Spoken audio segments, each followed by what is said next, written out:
Fala pessoal, tudo bem? Sejam bem-vindos a mais um Prime Talk. Esse com certeza vai impactar a sua realidade, né? Desde a dona de casa que vai à padaria fazer uma compra de pão, até os grandes empresários que precisam lidar aí com dinheiro o tempo todo.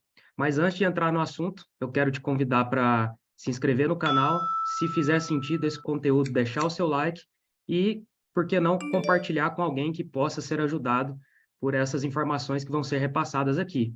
Quero já apresentar o convidado de hoje, o mestre Eric Simões, um cara que parece uma enciclopédia humana de tanto conteúdo que ele carrega. Ele tem alguns livros escritos aí.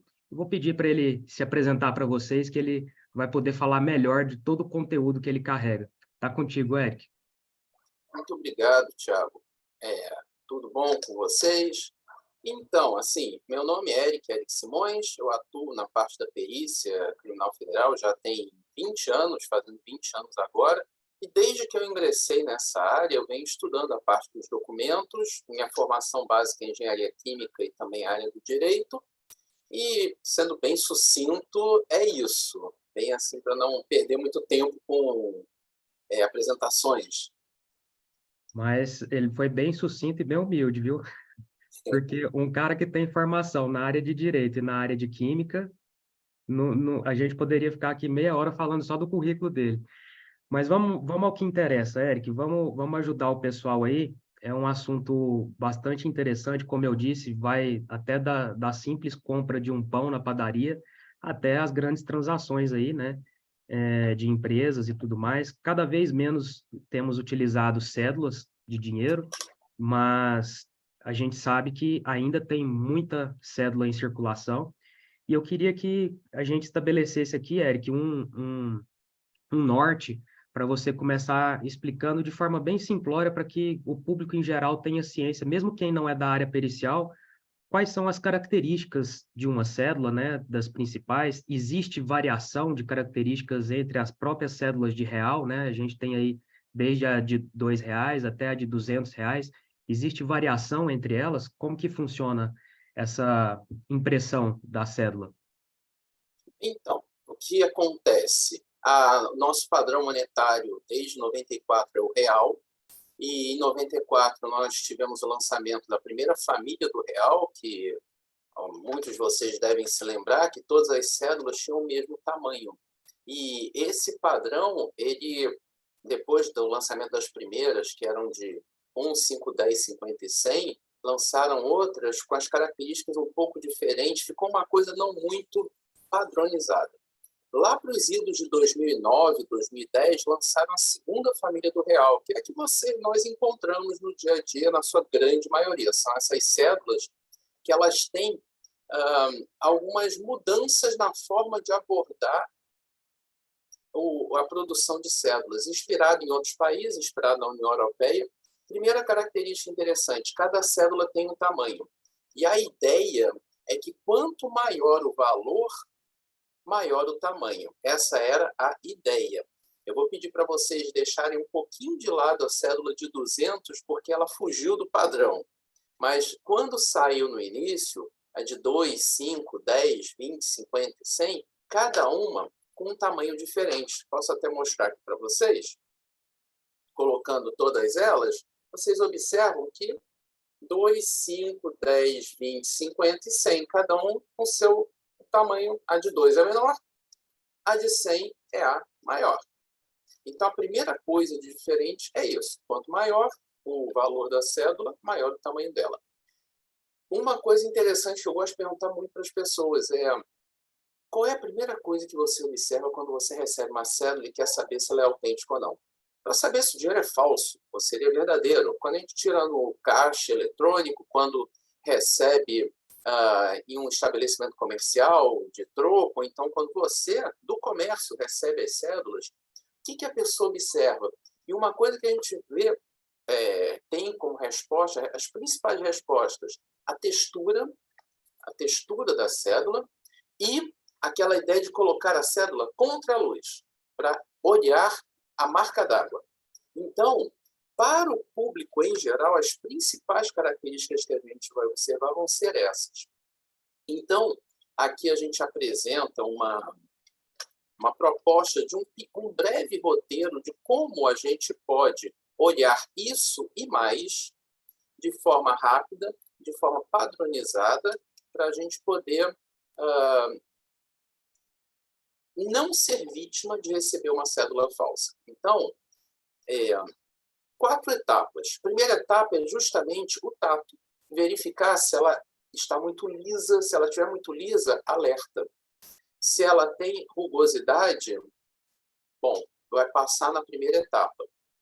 Então, a primeira coisa, a gente não precisa nem estar olhando para a cédula. Eu estou aqui segurando a cédula de 2 e eu estou manuseando ela, olhando para vocês. Então, a primeira etapa, a gente nem precisaria olhar. É o tato. Basicamente, o tato. E, para as nossas cédulas, as de 2, 5, 10 e 20, essas 4 aqui, quando eu falo o tato, vejam, sintam, principalmente na parte da frente, nessa lateral daqui. Aqui que a gente vai observar maior rugosidade. Não é só aqui, mas aqui é uma região boa para isso. Já as cédulas de 50 e 100, nesse lugar, não tem esse desenho. Então, nas cédulas de 50 e 100, é legal sentir do outro lado. Então, recebam a cédula e fiquem tateando nessas bordas.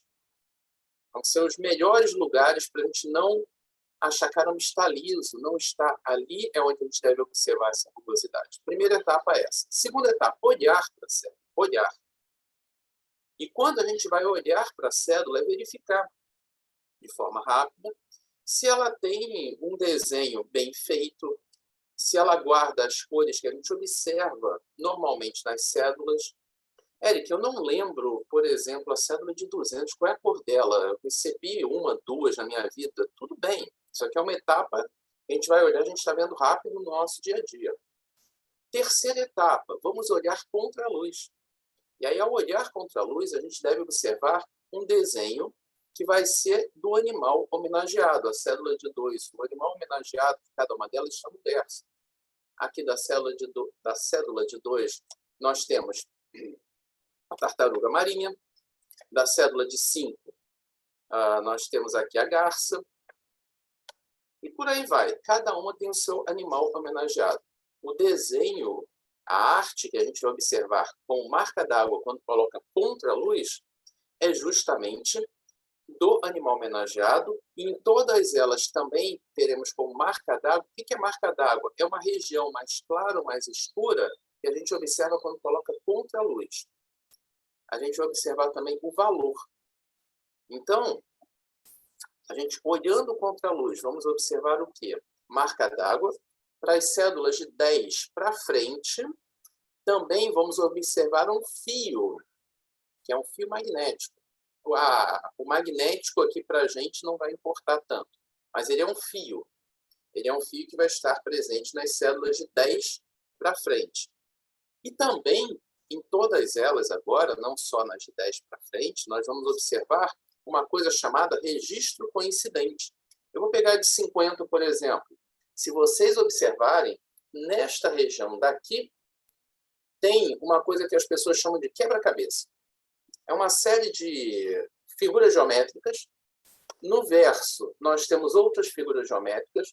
Quando a gente coloca contra a luz, uma complementa com a outra e aparece o valor da cédula. Então, aqui vai aparecer o 50. Aqui vai aparecer o 100. A depender do valor, aqui vai aparecer o 20. A depender do valor, vai aparecer o valor da cédula. Então, quando a gente coloca contra a luz, essas 3 coisas que a gente vai observar. No caso das de 2 e 5, são só 2. Não tem o fio de segurança. Mas então a gente olha isso. Essa é a terceira etapa. A última etapa, qual é? A última etapa é verificar uma coisa que a gente chama de imagem latente. O que é isso? Vou pegar de 10. Eu vou alternando aqui as células. Vou pegar de 10. Nesta região aqui da frente, em todas elas é nesta região, então, deixa eu pegar de 5. É nesta região. Deixa eu pegar de 200. É nesta região. Isso não muda. Isso não muda. nós vamos observar a altura dos olhos, deixando a cédula próxima da altura dos olhos, nós vamos mudando ela, girando a cédula. Vai chegar uma hora, quando a gente vai girando assim a cédula, que a gente vai conseguir ler o valor. Aqui a gente vai ler o 200. Aqui a gente vai ler o 10. E quando a gente continua girando, o valor some. Essa é a imagem latente. Então, 4 etapas. Tato, olhar para a cédula, colocar contra a luz, colocar na altura dos olhos. 4 etapas. Se a gente faz isso com treino e fazendo sempre numa mesma ordem, a gente não gasta mais do que 15 segundos, 20 segundos fazendo isso. Então, é uma coisa rápida. Não é uma coisa demorada, a gente percorre a maioria dos elementos de segurança. Acrescento, deixa eu colocar dessa forma arrumada. Uma outra característica das cédulas, referente a elementos de segurança, que é o último ponto que eu vou mencionar para essa introdução, que é a ideia do seguinte: quanto maior o valor, mais segurança nós temos que ter. Então, quanto maior o valor, mais características que são de difícil reprodução pelo falsário nós vamos incorporar. A de 2, e aí a gente está falando de umas características que são características oticamente variáveis. As cédulas de 2 e 5 não têm isso. Elas não têm esse tipo de característica. Elas não têm esses elementos de segurança. 2 e 5 não têm. 10 e 20, elas têm uma tinta aqui, que ela muda de cor. Quando a gente fica mudando assim o ângulo, quando a gente vai girando ela, ela vai mudando, ela vai ficando verde e azul, verde e azul. É uma tinta oticamente variável. Eu não conheço falsário que conseguiu fazer isso com a mesma característica das verdadeiras. Então, é uma coisa difícil de se fazer. Conseguem colocar uma tinta que fica brilhando, mas não é a mesma coisa. 50 e 100, elas não têm isso, mas elas têm isso. Essa banda que a gente chama de, deixa eu botar assim, a gente chama de banda holográfica. Isso aqui é mais seguro do que isso aqui, que é mais seguro do que não ter nada. Então, a ideia do vamos fazer uma gradação. Então, esta banda holográfica, quando a gente está olhando para ela, na parte de cima, a gente vai mexendo, mudando, a gente vai ler. Nesse pedacinho daqui em cima, da de 100, vai ler, ora lê reais, muda o ângulo, ora lê 100, o número 100. Ora reais, ora 100. Na de 50, é o 50 ou reais. Então, vejam, aqueles passos de 1 a 4, e quando a gente está falando de 10 e 20, aqui, estamos falando de 50 e 100, aqui, essas características óticas. A de 200, acabou um pouco essa padronização. Primeiro, a de 200, ela não é maior que a de 100. Era para ser. Se a gente for seguir a lógica do sistema, era para ser. Mas olha só, uma de 200, ela é menor do que a de 100. A de 200 tem o mesmo tamanho da de 20. É igual. Então, igualzinho o tamanho. Primeiro ponto, que a de 200 fugiu da lógica. Segundo ponto. E eu lembro quando ela começou a circular, Eric, até por fugir dessa padronização, talvez as pessoas não tivessem esse conhecimento técnico que você está falando, mas o conhecimento do tato, do dia a dia ali, surgiu muita dúvida se era real, se era verdadeira ou se era falsa, né? Por conta dessa falta de padrão. O fato dela ter saído fora do esperado, o fato dela ter sido produzida uma quantidade pequena em alguns locais aqui do nosso país, pouquíssimas cédulas de R$200 chegaram. Então, as pessoas tinham acesso muito pouco. Isso também dificulta, porque a pessoa, quando recebe uma, é aquilo, caramba, o que é isso? Será que a pessoa não conhece? Porque a gente a gente fica seguro referente às cédulas aqui, e qualquer documento mesmo, com o hábito. A gente recebe, a gente vai criando, ficando mais escolado. Agora, de 200, soube de situações onde cédulas de 200 verdadeiras não foram aceitas em estabelecimentos comerciais que a pessoa achava que era falsa, e ela não era. Agora, o comerciante, ele está errado. Errado ele estaria porque ela é verdadeira, mas só que eu entendo o cuidado que a pessoa tem, que, poxa, é o maior valor, e perder R$ 200 não é uma coisa assim para deixa para lá, não é qualquer coisa. A de 200, então, ela tem o mesmo tamanho da de 20, fugiu do padrão. A de 200 não tem a banda holográfica, que a gente esperaria nas de maior valor. Ela tem a tinta igual a de 10 e 20. Tem algumas outras pequenas coisas, mas, para o geral, essas duas características fogem da lógica esperada, mas foram assim que elas foram produzidas, então, para a cédula de 200. Então, assim... A gente pode dizer, então, que a de 100, nós podemos considerar que a de 100 tem mais elementos de segurança do que a de 200? A de 100 e a de 50. Ela tem elementos de segurança que tem um nível de segurança maior do que a de 200. Não é assim, em número, em quantidade, vai ser igual, porque essa tem banda, essa tem tinta. Então, em número, em valor numérico é igual, mas isso aqui é um elemento de segurança mais difícil de ser reproduzido, que necessita de insumos com controle. Não vou falar um controle maior, porque o controle ele é grande em ambos os casos, mas é mais difícil do que a tinta. Uma qualidade Então, maior. realmente, a de 200 tem menos, tem uma segurança, mas, só um parênteses, em que pese tem uma segurança menor, não significa que é algo que facilmente vai ser feito. Nosso dinheiro, nosso papel moeda, ele tem um grau de segurança muito bom, excelente, comparativamente ao restante dos papéis, moeda, dos dinheiros que existem no resto do mundo. Aqui o nosso papel ele não deixa a desejar. Muito bom.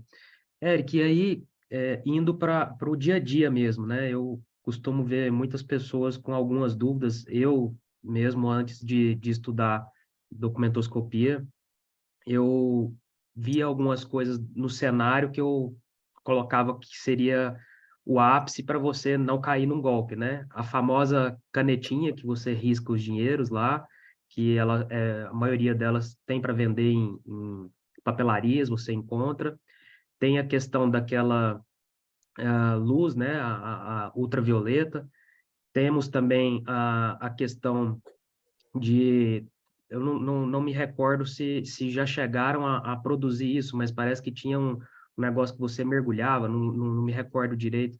Foram criando várias técnicas para saber se funcionava, se não funcionava, né? Teve a época também depois eu queria que você mostrasse para o pessoal, porque ela é bem rara, aquela nota de 10 plastificada, né? Que ela era de plástico, era bem interessante também. O pessoal, numa época, em alguns comércios, mergulhava ela, se ela... Criaram coisas, né? Se ela ficasse enrugada é porque era falsa. Tinha um monte de coisa que eles criavam na época, mas eu queria que você falasse desses mais atuais, da caneta e dessa luz que as pessoas tendem a comprar para usar no estabelecimento para não serem enganadas. Isso. O que eu falei anteriormente são um roteiro rápido para a gente varrer uma quantidade boa de elementos de segurança e não ser pego assim no contrapé. Mas existem outros elementos de segurança, como o Thiago muito bem colocou. Um dos elementos de segurança que existem também nas cédulas é um tipo de reação específica, quer dizer, a gente vai ver uma coisa específica quando a gente coloca ultravioleta naquela célula. O que é ultravioleta? É um tipo de radiação eletromagnética, não é luz, não é visível, a gente não vê ultravioleta, ela fica mais... É um comprimento de onda que nossos olhos não conseguem captar, mas existem lâmpadas que são vendidas que vão emitir nessa radiação. Quando a gente coloca ultravioleta as cédulas autênticas, nós veremos a cédula, o papel, ele fica bem fosco, bem esmaecido, e também existem algumas fibras poliméricas, uns tracinhos que vão aparecendo com uma cor verde, azul, vermelho. Então, são fibras luminescentes que a gente vai chamar. Algumas são meio azuladas, aí depende do documento. Pois bem, então, a ideia de usar esse ultravioleta é para ver se o papel fica com aquela tonalidade não vibrante, com aquela tonalidade esmaecida. Um exemplo que eu faço é o seguinte: sabe quando a gente vai em uma festa, em algum local que tem aquilo que a gente chama de luz negra? Essa luz negra nada mais é do que seria luz negra porque quando ela está acesa a gente não vê nada. A gente não vê nada porque o que está emitindo a gente não capta nos nossos olhos, porque ela está emitindo alguma coisa. Mas quando ela atinge uma roupa muito clara, ela fica aquele negócio vibrante, aquele azulado, bem assim. A ideia é a mesma. Os papéis de segurança não devem ficar vibrantes. Eles têm que ficar esmaecidos, uma cor fica meio fosco. Então, a ideia dessa luz é justamente isso, perceber se está dessa forma ou não. Não é algo que taxativo. Se está esmaecido, então, se está meio fosco, então ela é verdadeira. Não. Nunca, nunca tomem um elemento de segurança como o ponto único para vocês poderem falar se aquele documento é autêntico ou não. É uma Porque análise conjunta. pode ser justamente aquele que o falsário mandou bem, né? O falsário pode ter comprado um papel que é vendido no comércio, que também é fosco. Nem todos os papéis vendidos no comércio ficam vibrantes. Tem uns que sim, tem outros que não. Então, não é algo taxativo. E mais, a gente pode ter um dinheiro autêntico que foi lavado, por exemplo, com um sabão em pó, ele vai ficar desse jeito, vibrante. A gente vai achar que ele é falso, e ele não é. Então, cuidado com essa lâmpada ultravioleta. Ela é interessante? É. Um sinal de alerta. Ficou aquela forma vibrante? Opa, acende a luz, deixa eu olhar a luz vermelha, deixa eu olhar com mais cuidado. Referente à caneta, a ideia da caneta é que quando a gente risca o documento, se aparecer alguma cor, significa que ele é falso. Essa é a ideia da caneta. Se não aparece, significa que ele é verdadeiro. A ideia é essa, mas existem papéis que são vendidos no comércio que você passa caneta e ele não aparece cor também. Vai depender do falsário ser hábil o suficiente para ficar pesquisando. A caneta é boa? É, mas ela não é algo determinante. Só ela eu resolvo. Ela é importante? Claro que é. Mas ela é importante para a gente fazer uma triagem. Uma triagem, com cuidado. Se apareceu a cor, fala, peraí, deixa eu olhar com mais cuidado. Isso aqui pode ser falso. Não necessariamente será. E isso que você comentou, muito interessante. Vocês vão lembrar, acho que lançado nos anos 2000, essa cédula comemorativa de 500 anos da chegada do Cabral aqui no Brasil, ela é uma cédula polimérica, ela é um polímero. Aqui não tem papel, não tem fibra de papel. Ela é polimérica, fruto de uma tecnologia que já tinha uns 20 anos quando foi lançada aqui no Brasil. Não teve muita aceitação no nosso país. E como ela é um polímero, se eu jogo água, não molha. É um plástico isso aqui. Então, a ideia de mergulhar na água, porque se um tipo de falsificação que era feito era fazer essa impressão em um papel comum. Então, quando você mergulhava, ficava tudo, que nem colocar o papel na água, fica tudo absorve água. Então, era uma maneira simples de saber se a falsificação, se ele era falso, ou se é um polímero, que o falsário. Eu não me recordo, realmente não sei se teve falsário que conseguiu usar algum tipo de polímero para fazer isso, eu realmente não me recordo. Mas aqui no Brasil ela não teve muita aceitação. E uma curiosidade, hoje, 2020, 2023, aqui o ano que a gente fala, nós temos cerca de 60, 70 países no mundo que usam polímero como dinheiro. Aqui no Brasil não funcionou muito bem, a gente não gostou muito aqui desse tipo de... Houve evoluções tecnológicas de lá para cá, e é algo que eu acho muito interessante. Durabilidade maior e tem a possibilidade de ter segurança também, enfim. Muito bom. Eric, uma coisa que acontece muito, né, que pode dificultar, né, é quanto mais gasto, né, mais usado tá a cédula, pode dificultar, porque às vezes você pega uma cédula toda amassada, né, que o pessoal brinca aí que é dinheiro de pedinte na rua, porque ele fica todo amassado, ou então começa a rasgar alguns pedacinhos e a pessoa vai lá e remenda com durex. Isso pode dificultar uma análise, obviamente falando para uma pessoa leiga, né? Com certeza, e não só para uma pessoa leiga, para uma pessoa que atua, que perito, no nosso dia a dia, na rua, vai dificultar sim. Por exemplo, eu mostro aqui para vocês uma célula um pouquinho mais gasta. A primeira de 2 que eu mostrei, ela era maravilhosamente bonita. Agora, essa aqui, não tanto. Então, o que acontece? Conforme a gente vai utilizando, um passa para o outro, passa para o outro, passa para o outro, a tinta ela começa a ir bem devagarzinho, bem pouco, mas ela começa a ir saindo. Aquela rugosidade que a gente observava é porque a tinta tem relevo. Aquele tipo de impressão que lá está é uma tinta que tem relevo. E com o tempo, aquele relevo ele vai diminuindo. Mas é algo bem lento. E com o atrito do coloca na carteira, tira da carteira, passa para um, passa para outro, amassa, enfim, dinheiro de pedinte, como... então, quando a gente passa o dedo, aquela rugosidade pode não estar tão boa assim. E a gente pode ficar, cara, isso aqui está liso ou não está? Mas, quando a gente olha para a cédula, a gente fala, meu Deus, esse negócio aqui está muito ruim. Terceira etapa, colocar contra a luz. Isso aqui não vai mudar. A marca d'água, o fio de segurança, o registro coincidente, isso vai continuar. Quando a gente coloca na altura dos olhos, a gente vai continuar observando. E eu lembro a vocês que o Banco Central tem normativos que estipulam características mínimas que aquele papel moeda deve ter para ele poder circular.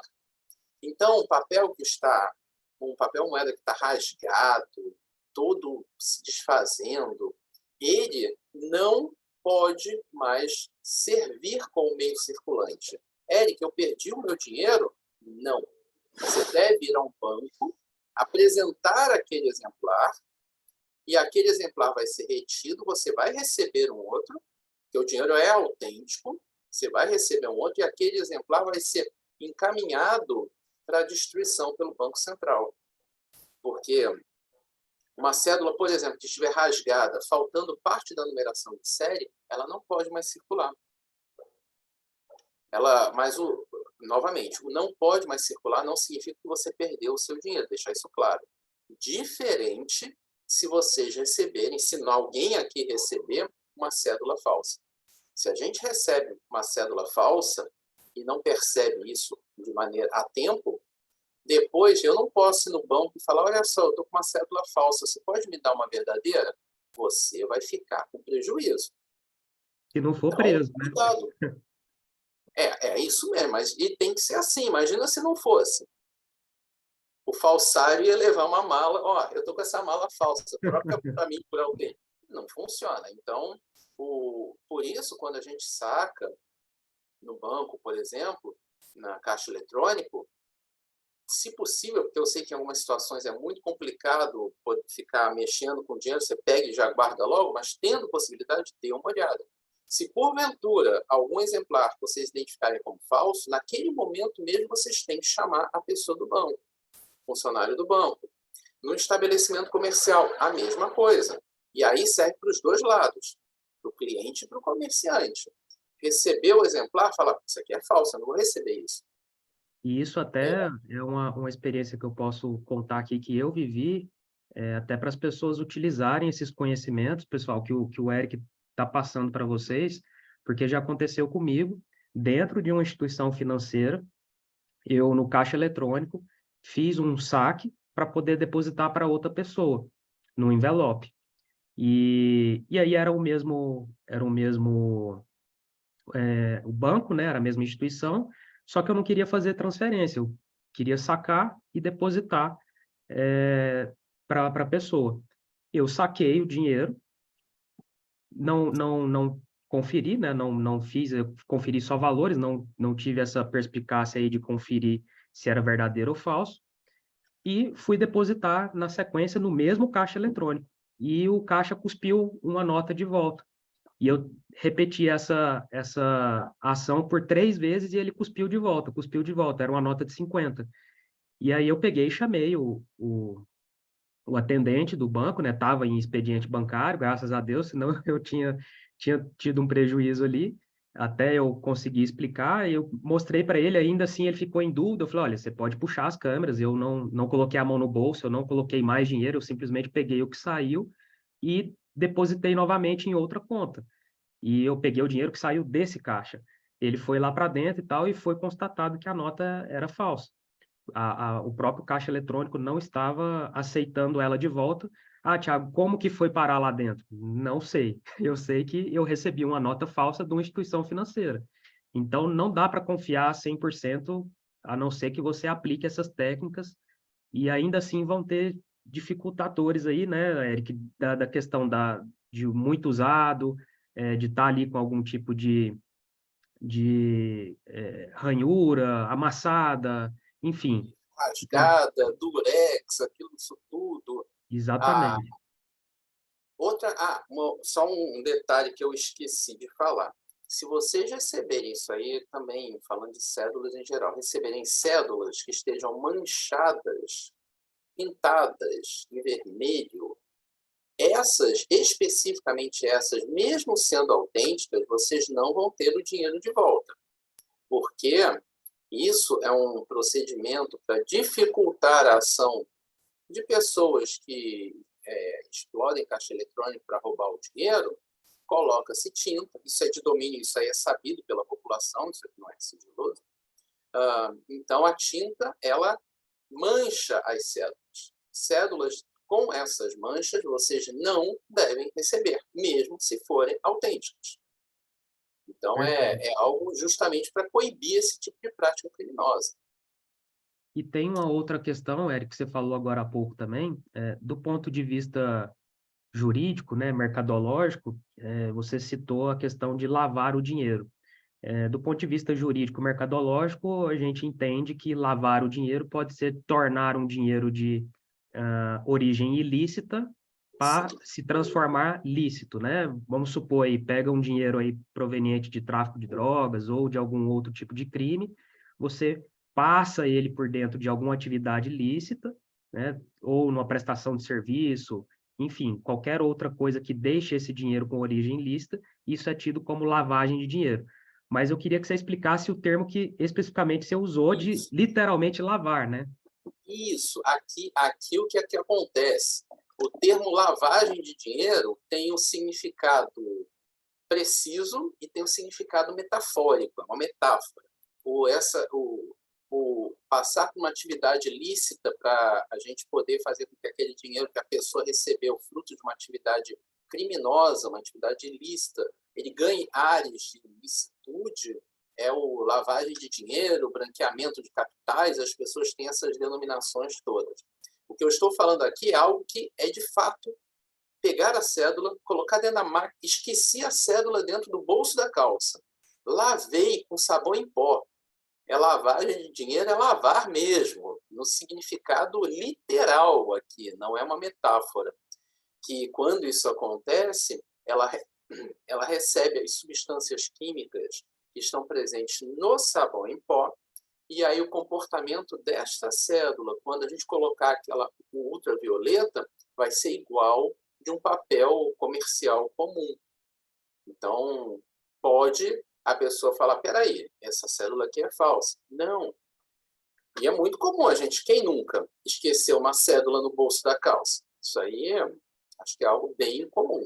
Quando ela não vira pó, né, que ela fica picadinha. Aí a gente abre com todo cuidadinho assim, coloca para secar encostada, ela seca no azulejo, e aí você vira, e aí depois... Exatamente, mas e aí só tem que tomar... O que eu falei do lavagem de dinheiro é lavagem literal mesmo. Show de bola. Pessoal, deixa aí nos comentários se você já passou por alguma situação dessa, e também uma questão que o Eric comentou logo no início, que o nosso papel moeda é um dos mais seguros. Se você quer que a gente grava a respeito de moeda estrangeira, né, para a gente vir aqui falar um pouquinho de dólar, de euro, vamos fazer um próximo vídeo. Deixa aqui, se você tem interesse que a gente fale da moeda estrangeira, de algumas delas. O Eric tem bastante experiência nisso, né? Escreveu livro na área de documentoscopia, então ele tem um conhecimento amplo. Deixa aí se você tem interesse. Para não alongar muito, para ficar um vídeo bem específico, eu já quero te agradecer, Eric, pelo conhecimento, pelo seu tempo, e eu tenho certeza que essas informações vão circular e vão ajudar pessoas que não têm a possibilidade ou não têm o interesse de estudar mais a fundo, né, a ciência da documentoscopia para entender isso como um todo. Já vai ajudar a pessoa leiga aí no seu dia a dia evitar os simples golpes do mercado aí que o pessoal tem feito com essas transações em papel moeda. Muito obrigado pelo seu tempo, pelas informações. Eu que agradeço, Thiago. Tchau Pessoal, para os colegas aí. até o próximo vídeo. Até o próximo.